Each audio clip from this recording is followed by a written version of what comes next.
നമസ്കാരം മലയാളി വാർത്തയിലേക്ക് സ്വാഗതം.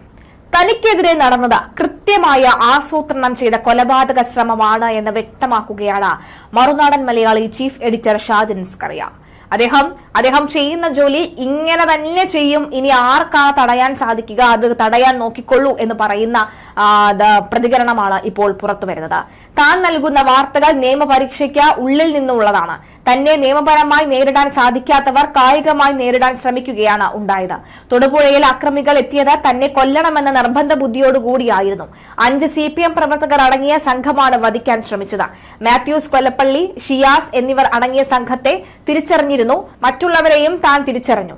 അക്രമികൾ ശ്രമിച്ചത് വാഹനത്തിൽ നിന്നും പിടിച്ചിറക്കി കൊലപ്പെടുത്തുക എന്നതായിരുന്നു. അതിനുള്ള ഈ ഒരുക്കത്തോടെയാണ് അവർ എത്തിയതും.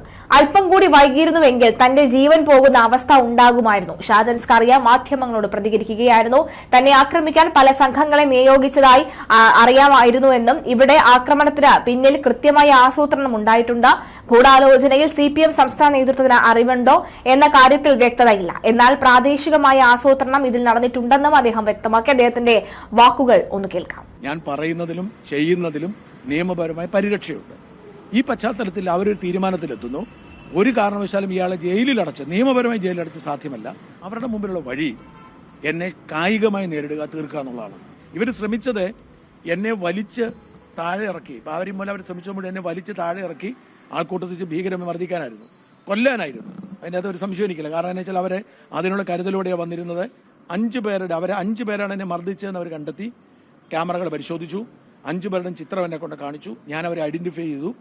ഞാൻ മനസ്സിലാക്കുന്നത് ഇത് മാത്യൂസ് കൊല്ലപ്പള്ളിയും ഒരു ഷിയാസ് എന്ന് പറഞ്ഞ 2 പേരും, ഈ 2 പേരെയും കൃത്യമായി എനിക്കറിയാം. ഈ 2 പേരുമാണ് ഏറ്റവും കൂടുതൽ. അവരും അവരുടെ ഒരു സംഘവും കൂടെ CPMന്റെ നിർദ്ദേശപ്രകാരം, കാരണം ഇവരുടെ ഒരാൾക്കൂട്ട നിർദ്ദേശമുണ്ടല്ലോ, അത് സംസ്ഥാന നേതൃത്വം അറിഞ്ഞാണെന്ന് എനിക്കറിയത്തില്ല, ഒരുപക്ഷെ പ്രാദേശിക നേതൃത്വത്തിന്റെ അറിവോടെ അത്തരത്തിൽ പല ആളുകളെയും പലയിടത്തും നിർത്തിയിട്ടുണ്ടെന്നും ഇങ്ങനെ അറ്റാക്ക് ഉണ്ടാവുമെന്ന് എനിക്ക് നേരത്തെ അറിയാമായിരുന്നു. എന്നോട് നേരത്തെ പറഞ്ഞിരുന്നു.